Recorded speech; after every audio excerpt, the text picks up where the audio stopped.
ইউনূসের পররাষ্ট্র উপদেষ্টা বলে দিলেন যে কক্সবাজারের ওখানে যে বর্ডারটা সেটা নাকি তাদের নিয়ন্ত্রণে নাই। এটা কোন ধরনের কথা?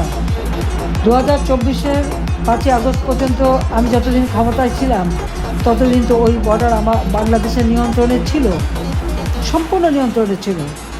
আজকে কেন নিয়ন্ত্রণে নাই সেই জবাব ইউনূসের কাছে চাইতে হবে। আচ্ছা, সে যে পদক্ষেপ নিচ্ছে, যা করছে ওখানে, তার ফলে কী হবে? ঘোষণা দিয়েছে কোথায় ভারত আর পাকিস্তানের গোলমাল, কাশ্মীরে একটা জঙ্গি কাজ হলো, তার প্রতিবাদ না করে সেটা নিয়ে নানা ধরনের কথা বলা। এতে আপনারা দেখেন বাংলাদেশের উপরে কিন্তু এই সন্ত্রাস এবং জঙ্গিবাদের একটা দুর্নাম চলে আসে। তারা বাংলাদেশটাকে একটা জঙ্গির দেশ হিসেবে কিন্তু এই ইউনূস গংরা তৈরি করেছে।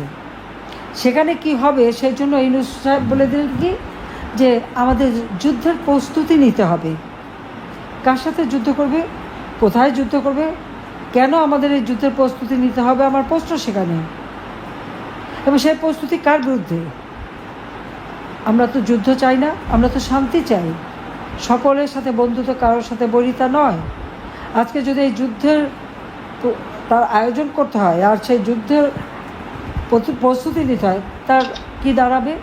কারোর সাথে যদি সংঘাত বাঁধানো হয় তাহলে বাংলাদেশের অর্থনীতি ইতিমধ্যে ইউনূসের বদৌলতে 6 মাসের মধ্যে অর্থনীতি ধ্বংসপ্রাপ্ত।